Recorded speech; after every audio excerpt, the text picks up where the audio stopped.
السلام علیکم ورحمۃ اللہ وبرکاتہ۔ سورۃ البقرہ آیت نمبر 267۔ اعوذ باللہ السمیع العلیم من الشیطان الرجیم من ہمزہ ونفخہ ونفثہ۔ اللہ تعالیٰ نے ایمان والوں کو خرچ کرنے کا حکم دیا۔ یہ فرضی صدقے کو بھی شامل ہے اور نفلی صدقہ اس کو بھی شامل ہے۔ فرضی صدقہ کون سا ہے؟ زکوٰۃ، عشر، فطرانہ، یہ سب کا سب اللہ کے راستے میں دینا فرض ہے۔ اور نفلی صدقہ جو انسان روزانہ اللہ کے راستے میں زکوٰۃ، عشر، فطرانہ، اس کے علاوہ جو اللہ کے راستے میں دیتا ہے وہ بھی اس میں شامل ہے۔ انفقوا، تم خرچ کرو، لیکن آگے فرمایا کہ من طیبات ما کسبتم، ان پاکیزہ چیزوں سے جو تم نے کمائی۔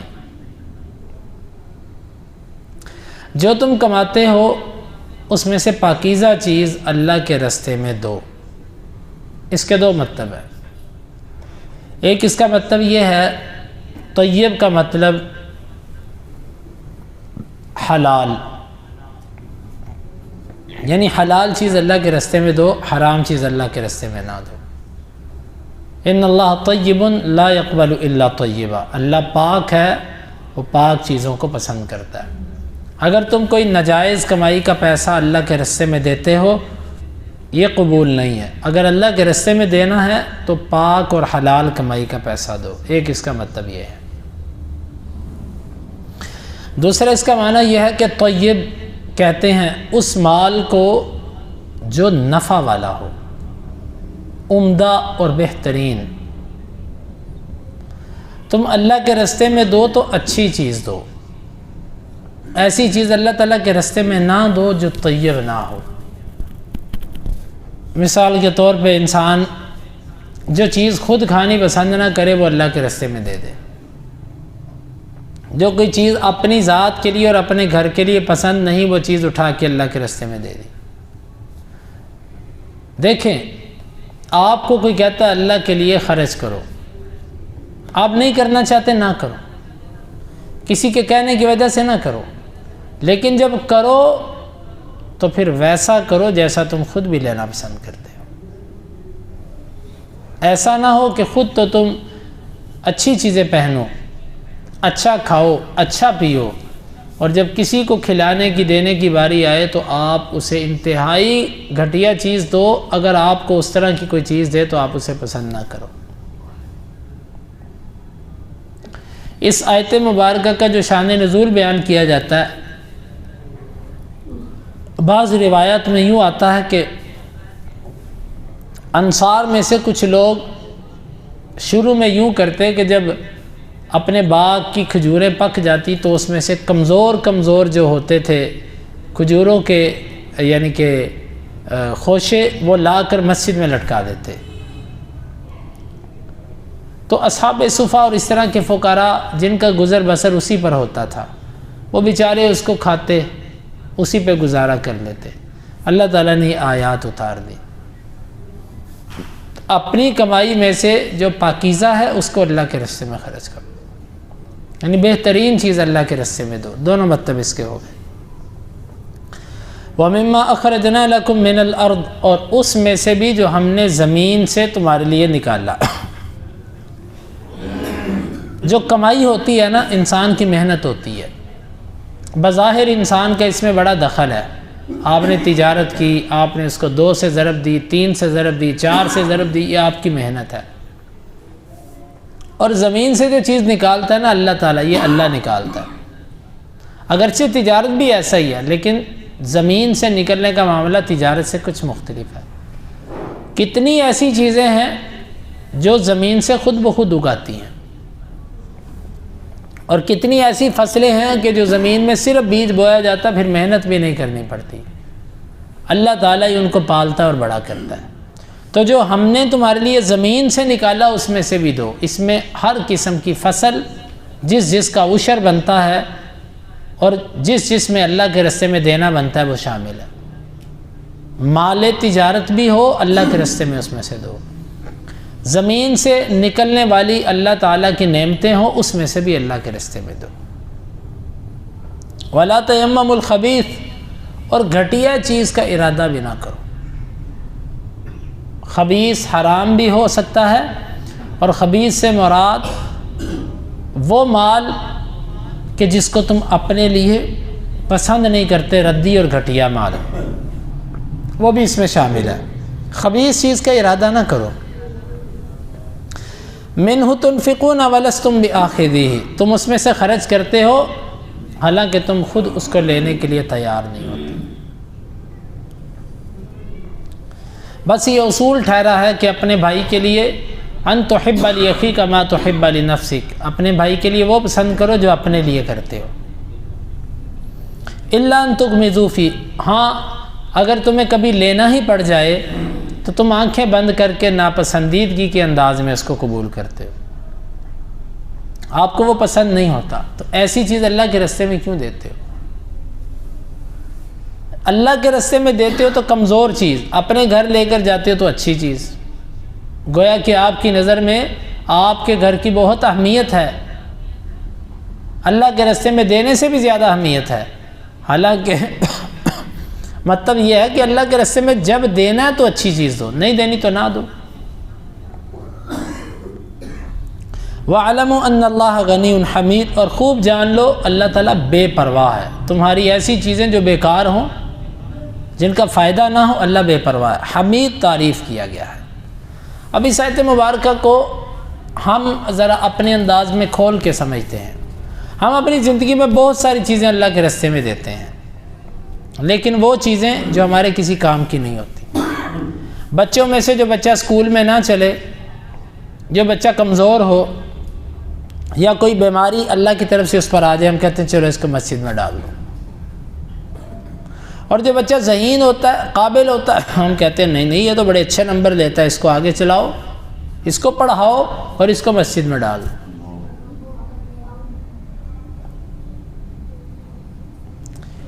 ہم اللہ تعالیٰ کو کون سا وقت دیتے ہیں؟ جو وقت ہمارا فارغ ہوتا ہے۔ دنیا کے کام کے وقت میں فرض نماز بھی ہماری چھوٹتی ہے، وہ بھی کیا مسئلہ ہے؟ دکان پہ گاہک آ گیا تھا، ایک گاہک میری فرض نماز پہ بھاری ہو گیا، اللہ کے حکم پہ ایک گاہک بھاری ہو گیا۔ اور اسی طرح رشتہ دار مہمان آ گئے، اس کے ساتھ چائے کی پیالی پہ بیٹھ گئے، دوست احباب آ گئے، اس پہ بیٹھ گئے، شادی کے فنکشن پہ گئے، ادھر مصروف ہو گئے، فرض نماز اذان بھی ہوئی، بس شادی پہ آئے ہیں۔